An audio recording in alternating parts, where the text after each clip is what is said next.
السلام علیکم دوستوں، ویلکم ٹو مائی چینل ہر اسٹوریز ود وسیع۔ دوستوں، کیسے ہیں آپ لوگ؟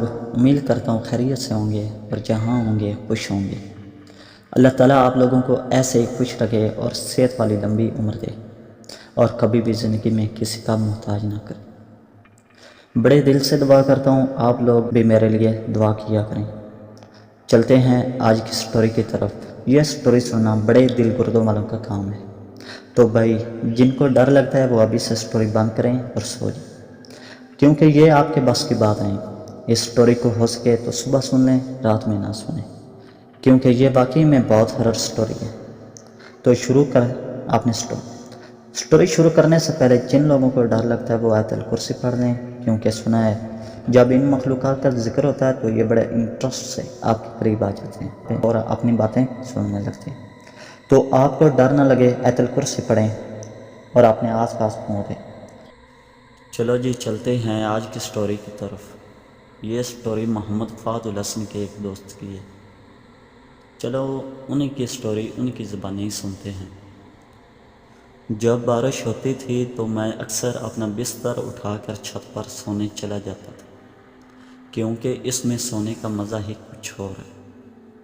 سب گھر والے چھت پر سو رہے تھے، وہ بھی ایک گرمیوں کی رات تھی۔ اچانک رات کو بارش ہونے لگی تو سارے اپنی چادریں تکیے سنبھالے نیچے بھاگے، مگر میری عادت تھی کہ میں نیچے کی چٹائی اوپر ڈال کر سوتا رہتا جب تک بارش زور نہ پکڑ لیتی، کیونکہ مجھے ایسے بہت اچھا لگتا تھا۔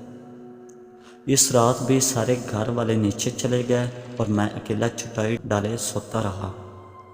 غنودگی میں تھا کہ اچانک مجھے دو بلیوں کی زور سے لڑنے کی آوازیں آئیں۔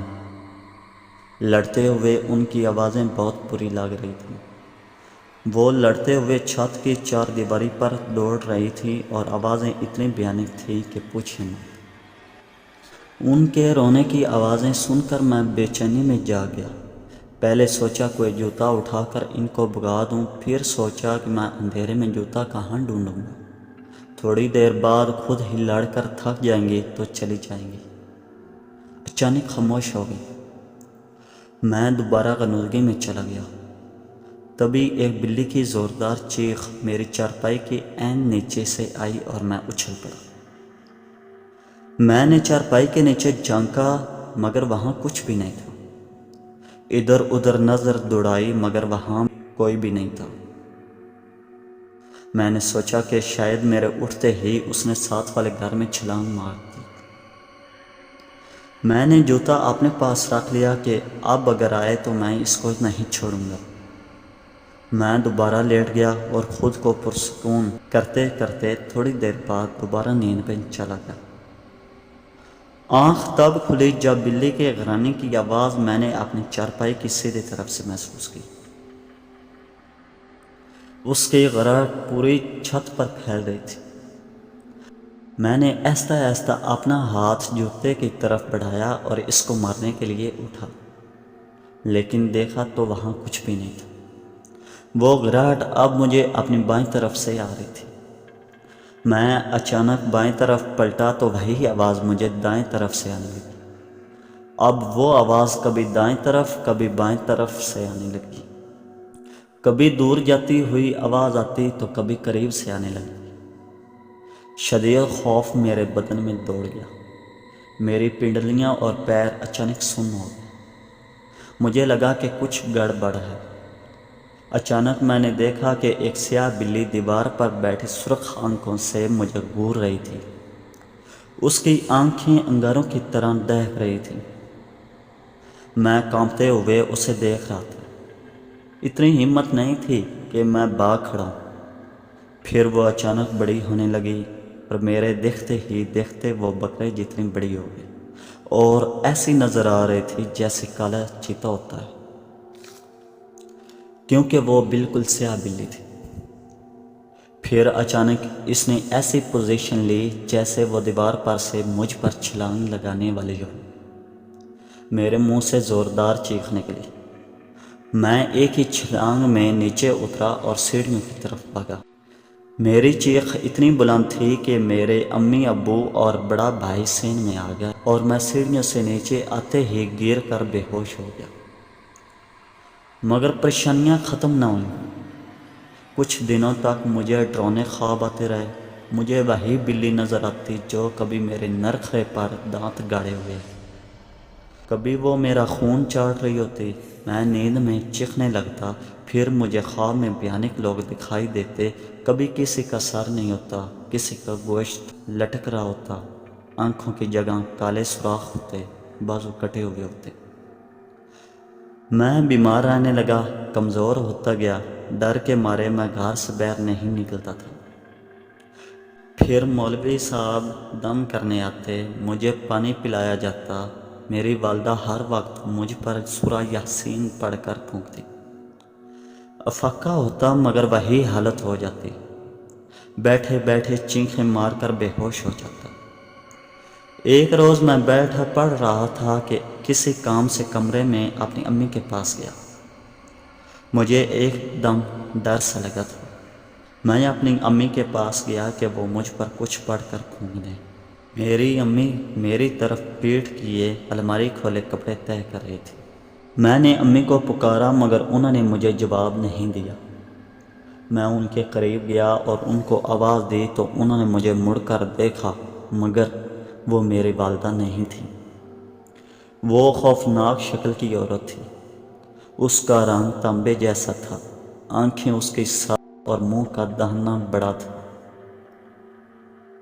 وہ ہاتھ پھیلائے ہنستی چلی جا رہی تھی اور وہ مجھے اپنی طرف بلا رہی تھی۔ اس کے دانت چمک رہے تھے۔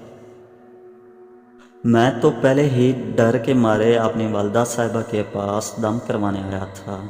اس عورت کی شکل دیکھی تو وہیں بے ہوش ہو گیا۔ جب ہوش آیا تو مولوی صاحب میرے سرہانے بیٹھے کچھ پڑھ رہے تھے۔